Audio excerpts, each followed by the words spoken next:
WhiskyJason here, whiskey from the viewpoint of an American in Germany tasting rare and exotic whiskeys.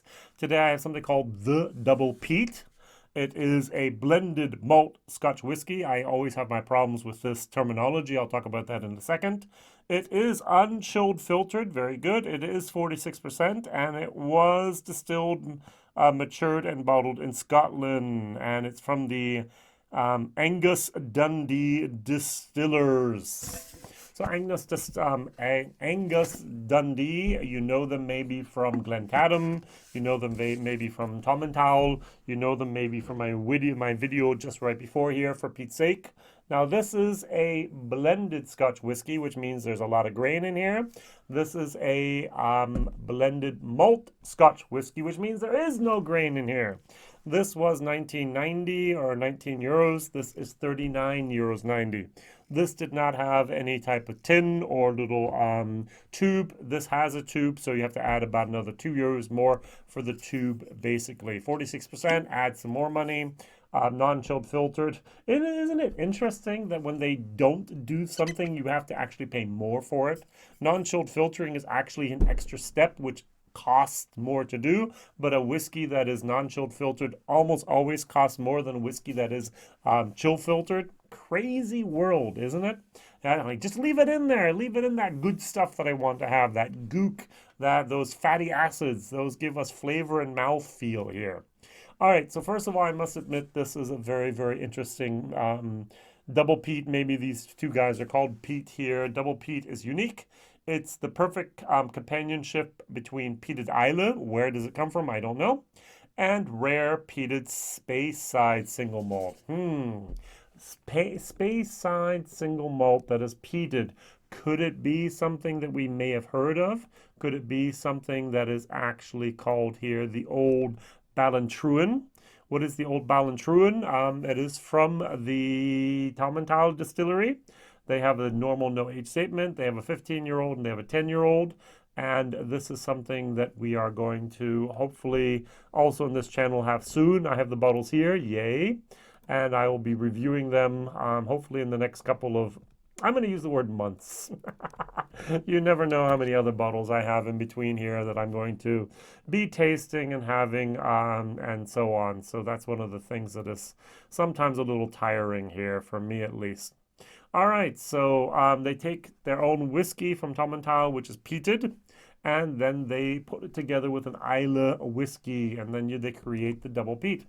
So this is Whiskybase number 177669. This was bottled on the 21st of October 2020. There is no mention of a European Union address on here. It was before Brexit that made its way over here.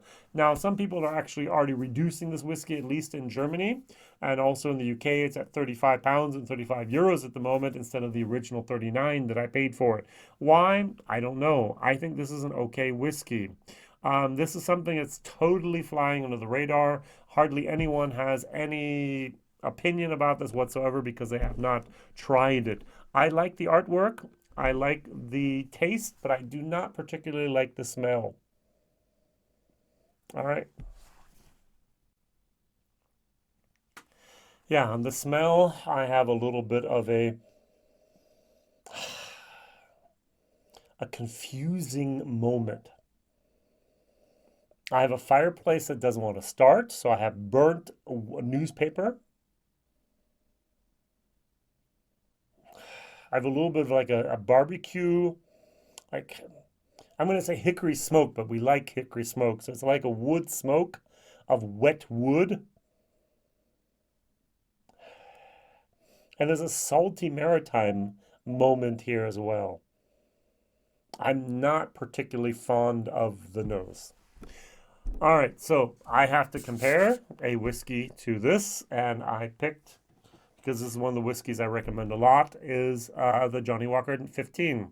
The Johnnie Walker 15 is a blended malt Scotch whiskey, which means there is no grain whiskey added. This is all pot stilled, which is very, very important for some people. There is no column still whiskey in here. It's all 100% malted barley. That is then on a pot still distilled in Scotland. Yay. So value for money, 40 euros. I can get this for 32 euros on sale sometime. Both of them have a nice little cork here. I do like the bottle design and the labeling of the Johnnie Walker a lot. Look at that. Doesn't that just beautifully go? But I do like the cartoons here of Angus Dundee. So both okay. If I show you the colors, like, oh, look, not natural color. Oh, look, not natural color. Doesn't matter. 43%, 46%. Non-chilled filtered, no mention. So it would be probably chill filtered because it's 43 and not 46%. On the nose, not my favorite. I just love the fruitiness of a good Johnnie Walker, to be honest. Has a nice fruitiness with an underlying charcoal type of peaty moment.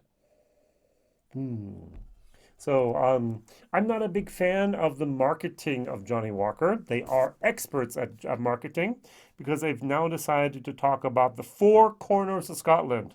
I'm going to try to show you this real quick. So do you see this little map here?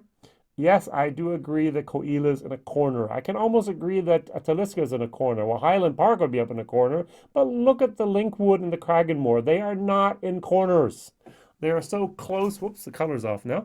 They are so close to each other that it's just not really worth mentioning that four corners. But actually, their new distillery concept is built on these four distilleries, on these four corners.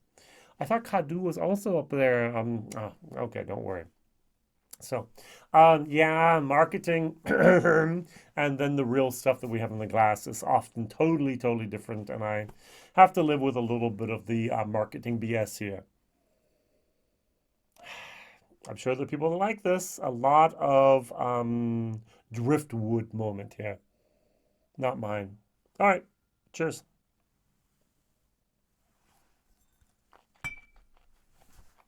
Mm-hmm.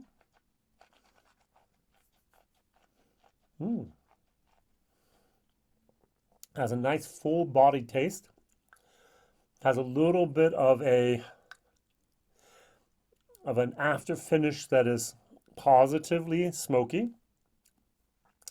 Lemon zest.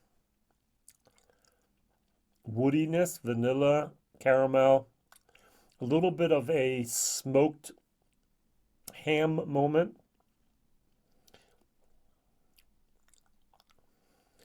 Anise.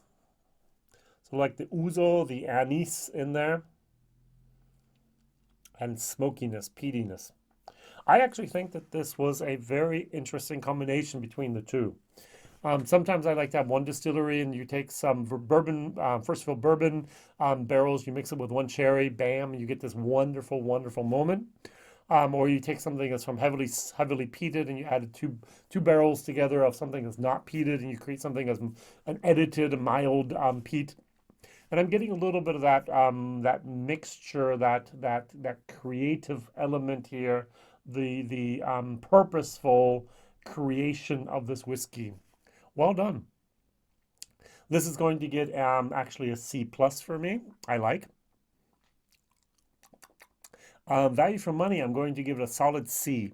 Now, my question of the day is, my video here about the, for Pete's sake, was what peated whiskey, Scotch or blended Scotch or blended malt Scotch do you know that is under 25 euros? This question is the question of under 20 euros actually. Which single malt or peated Scotch, I'm just going to use the word Scotch here, do you know that is under 40 euros that you can recommend? Scatterbus is my first thing that I thought of. There's a 10-year-old, there's a cask strength, there's quite a few things. From Morrison, a couple things have come out with a Terra and a Mara and so on. I'm not sure if they are, excuse me, if they are totally under the 40 euro point or $40 or 40 pound.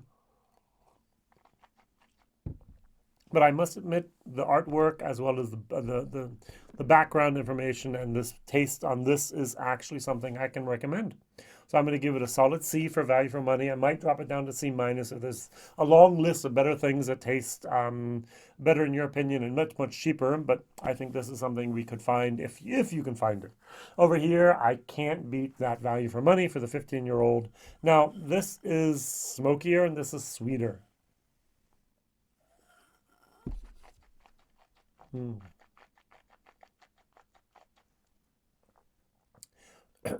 For some people out there, this has not enough smoke, not enough peat.